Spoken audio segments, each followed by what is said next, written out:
Just amahoro y'Imana nakomeze kubana namwe inshuti bakunze ba Eagle Stamina TV. Uyu munsi rero tukaba tugiye kubagezaho amakuru agezweho mu gihugu cy'u Rwanda. Kigali IPU, umuntu yakwibaza ati ese izahosha ite ibibazo by'intambara n'amakimbirane byananiye Loni, Amerika ndetse na Nato? Ikaze.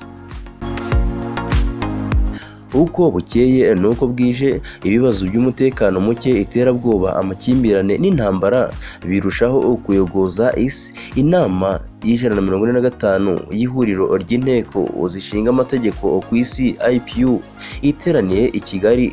Mu byo izasuzuma harimo n'ikibazo cyo muri Ukraine. Biteganijwe ko itsinda ryashyizweho na IPU ryasuye ibihugu byombi mu rwego rwo gusesengura imiterere y'intambara, rizatanga raporo ku bagize inteko rusange i Kigali, aho bishoboka ko hazagira ibindi byemezo bifatwa. Nubwo bimeze bityo ariko hari abakeka ko imyanzuro nk'iyo itagira ibyo ihindura, nk'uko umuryango w'abibumbye nawo utaragira ibyo ukemura kuri iyi ntambara. Nyamara wakabaye urwego rufite imbaraga zirenze izi nteko zishinga amategeko. Mu kiganiro n'abanyamakuru cyabaye kuri uyu wa kabiri nyuma y'ifungurwa ku mugaragaro ry'ibikorwa by'inama y'145 ya IPU, habajijwe akarusho uyu muryango uzagira ku bibazo nk'ibyo. Perezida wa IPU yavuze ko byanze bikunze inteko zishinga amategeko zishobora gukora ikinyuranyo, kuko abagize inteko umunsi ku munsi bavugana n'abantu bo mu byiciro bitandukanye bafata ibyemezo. Yavuze ko niba abikorwa ku rwego rwa buri gihugu no ku rwego mpuzamahanga bishoboka. Ku bijyanye n'intambara yo muri Ukraine, ibihugu bifite aho bihagaze, ariko ngo abitabiriye iyi nama bazaganira bumve uruhande rwa buri wese, hanyuma afungurwe ibiganiro.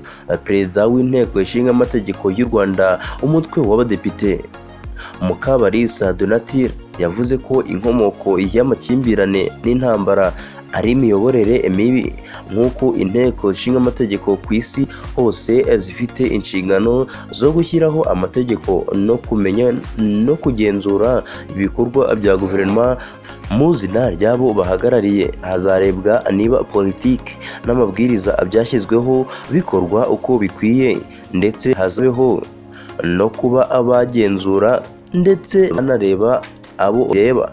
Umunyamabanga mukuru wa IPU Martin Chungang nawe yahamije ko inteko zishobora kuzana ikinyuranyo bitewe n'imiterere kamere yazo, kuba zifite ububasha ibintu binyuranye nuko za guverinoma z'ibihugu zibyumva n'ububasha bwo kuzibaza ibyo zikora ku rwego mpuzamahanga. Yatanze urugero ko IPU yamaganye iyo Uburusiya bwakoze byo kwiyomekaho uduce twa Ukraine, isaba guverinoma y'Uburusiya kudasinya yemeza ko utwo duce tuyomekwaho. Itangazo rya IPU ryasohotse ku wa mbere Ukwakira, dushyigikire kandi turi ku ruhande rumwe rw'umunyamuryango w'abibumbye, nk'uko umunyamabanga mukuru wawo Antoine Guterres yabigaragaje. Yamagana igikorwa cy'Uburusiya cyo kwiyomekaho uturere twa Ukraine, Donetsk, Kherson, Luhansk na Zaporizhzhia n'uturere tw'igihugu gifite ubusugire. Iki gikorwa kinyuranije n'amahame mpuzamahanga agenga ibyo kutavogerwa kw'imipaka izwi ya buri gihugu.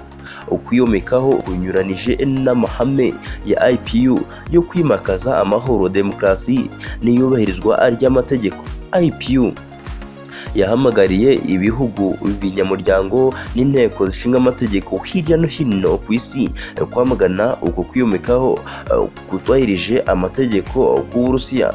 IPU yasabye inteko zose ku isi gushaka uko intambara hagati y'Uburusiya na Ukraine yahosha binyuze mu nzira z'ibiganiro. Impande zombi izi zasabwe guhagarika igikorwa cyose gishobora gutuma amakimbirane afata indi ntera. Hasta la vista. iyi ni Stamina TV, ari ubwa mbere ubonye video zacu byaba byiza ukanze subscribe yewe ukamanuka gato ugakanda no kunzogera kugira ngo utazongera ucikwa n'amakuru, inkuru, ibiganiro, ibyegeranyo byose twaguteguriye umunsi ku wundi.